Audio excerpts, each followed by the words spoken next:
టాలీవుడ్లో హాట్ టాపిక్గా మారిపోయారు నరేష్, పవిత్ర, లోకేష్. ఎక్కడ చూసినా వీరి గురించే చర్చ జరుగుతోంది. 3 పెళ్లిళ్లు చేసుకున్న నరేష్, పవిత్ర, లోకేష్తో డేటింగ్ చేయడం బాగా సంచలనమైంది. ఆ తర్వాత వీరిద్దరూ ప్రధాన పాత్రలో మళ్ళీ పెళ్లి అనే సినిమా చేశారు.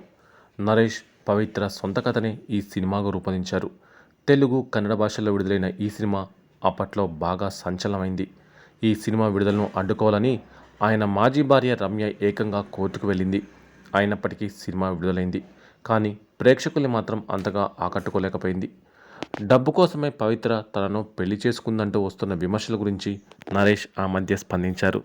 తనకంటే పవిత్ర కుటుంబ సభ్యుల దగ్గరే ఎక్కువ డబ్బు ఉందనే విషయాన్ని గుర్తుంచుకోవాలని ఆయన అన్నారు. డబ్బు కోసం పవిత్ర నన్ను పెళ్లి చేసుకుంది అనే విమర్శలలో ఎలాంటి నిజం లేదు. వాళ్ళ డబ్బు కోసం నేనే ఆమెను పెళ్లి చేసుకున్నాను అనుకోవచ్చు కదా. మనీ అనేది సెకండరీ. ఆమె క్యారెక్టర్ నాకు నచ్చింది. ఆమెలో మా అమ్మను చూశాను. ప్రేమ కానీ, ధైర్యం చెప్పడం కానీ, వంటలు కానీ అన్నింట్లో నాకు మా అమ్మని గుర్తు చేస్తుంది. డబ్బు అనేది ప్రశ్న కాదు. మాకున్న డబ్బును ఇండస్ట్రీ కోసం ఖర్చు పెట్టాం. అంతే తప్ప వెనక వేయలేదు. మా అందరికీ రేపు ఏంటి అనే ప్రశ్న తలెత్తిన రోజులు ఉన్నాయి. దేవుడు అనుగ్రహించాడు. నేను ఇప్పుడు బిలియనీర్.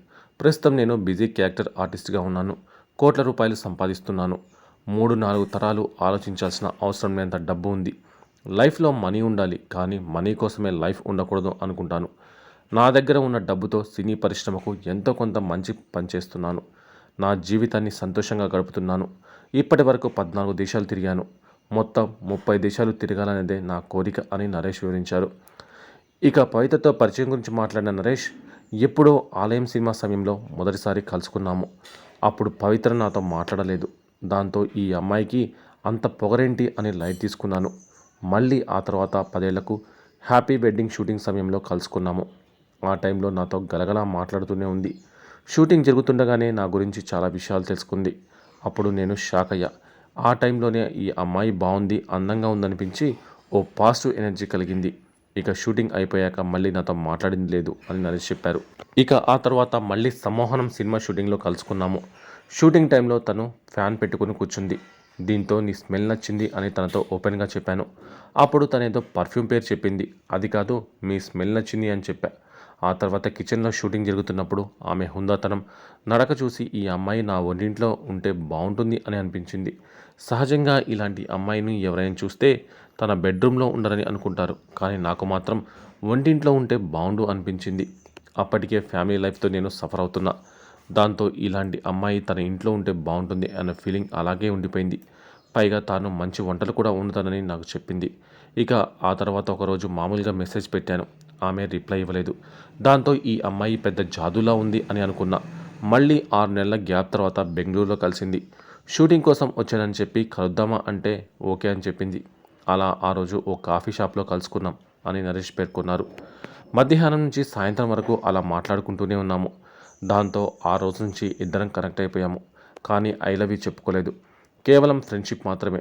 మళ్ళీ ఆ తర్వాత సమ్మోహనం షూటింగ్లో అనుకోకుండా కలిసాం. అప్పటికే నాకు తనపై ప్రేమ పుట్టింది. తనే నాకు రైట్ పర్సన్ అనిపించింది. దాంతో వెంటనే డిన్నర్కు తీసుకువెళ్ళి భోజనం చేశాక ఐ లవ్ యూ చెప్పేశాను. కానీ ఆమె మాత్రం సైలెంట్గా ఉంది. ఏం రియాక్ట్ కాలేదు.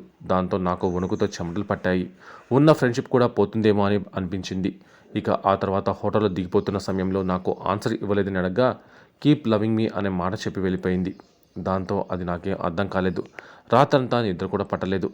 మార్నింగ్ మళ్ళీ షూటింగ్ వస్తే మామూలుగానే మాట్లాడుతుంది. ఇక నా వల్ల కాక ఇంగ్లీష్లో ఓ పోయం రాశాను. నన్ను కోపంగా చూసింది. అప్పుడు సెట్లో దర్శకుడు ఇంద్రగంటి మోహనకృష్ణ సమక్షంలోనే అందరూ ఉండగానే పవిత్ర చేపట్టుకుని తీసుకువెళ్ళి అందరి ముందు నిలదీశాను. కనీసం అప్పుడు కూడా రియాక్ట్ కాలేదు. ఆ తర్వాత డిసెంబర్ 31 రోజు విషెస్ చెప్దామని తనకు గుడ్ న్యూస్ వస్తుందని ఆమె వద్దకు వెళ్ళాను.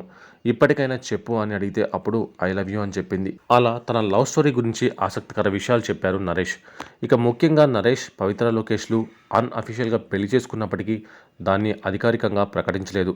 అందుకు ప్రధాన కారణం నరేష్ మూడో భార్య రమ్య రఘుపతితో కలిసి ఆయనకు ఇంకా విడాకులు కాకపోవడమే. ఇవన్నీ ఎలా ఉన్నా వీరిద్దరూ ఇప్పుడు కలిసే ఉంటున్నారు.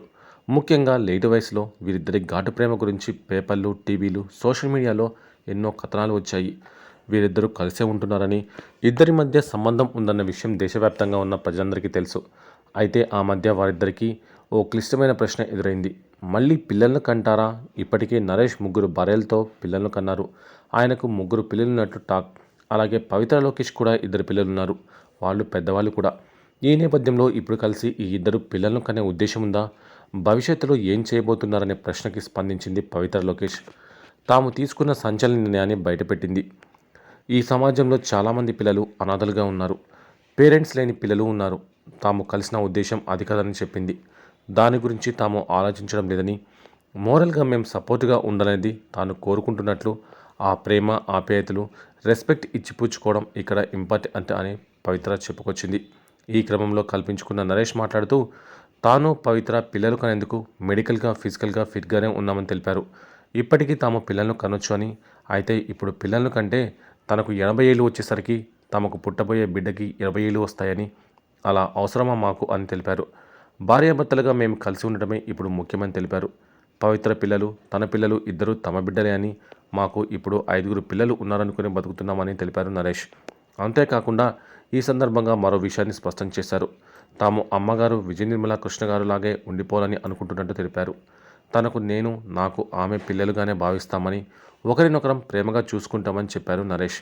తాను అమ్మ విజయ నిర్మల కృష్ణ చనిపోయినట్లు చాలా కుంగిపోయానని, కానీ పవిత్రలో ఆ ప్రేమ, ఆప్యాయత, ధైర్యాన్ని చూశానని తెలిపారు. ఈ సందర్భంగా మరో విషయాన్ని కూడా చెప్పుకొచ్చారు. ఇప్పటి వరకు నరేష్కి ఎంత ఆస్తి ఉందో, ఆయన బ్యాంక్ బ్యాలెన్స్ ఎంతో కూడా తనకు తెలియదని పవిత్ర, అలాగే పవిత్రకి ఎంత ఆస్తి ఉంది, ఆమెకి ఎంత వస్తుందో అనేది కూడా తనకు తెలియదని నరేష్ స్పష్టం చేశారు. తనని బాగా చూసుకుంటున్నాడు, అదే తనకు ముఖ్యమని పవిత్ర చెప్పుకొచ్చింది. ఇక గత ఏడాది ఈ జంట పెద్ద సెన్సేషన్గా మారారు. కానీ ఇప్పుడు సైలెంట్ అయిపోయారు. వీరిని అంతా మర్చిపోయారు. వీరి మాజీలు కూడా కూల్ కావడంతో ఇప్పుడు అంతా సాఫీగా సాగుతుంది. ఎవరికి వాళ్ళు సినిమాల్లో బిజీగా ఉన్నారు. నరేష్ మాత్రం ఎప్పటిలాగానే సినిమాల్లో బిజీగా ఉంటున్నారు. క్యారెక్టర్ ఆర్టిస్ట్గా రాణిస్తున్నారు. పవిత్ర లోకేష్కు మాత్రం ఇప్పుడు సినిమాలో చాలా తక్కువగా కనిపిస్తుంది.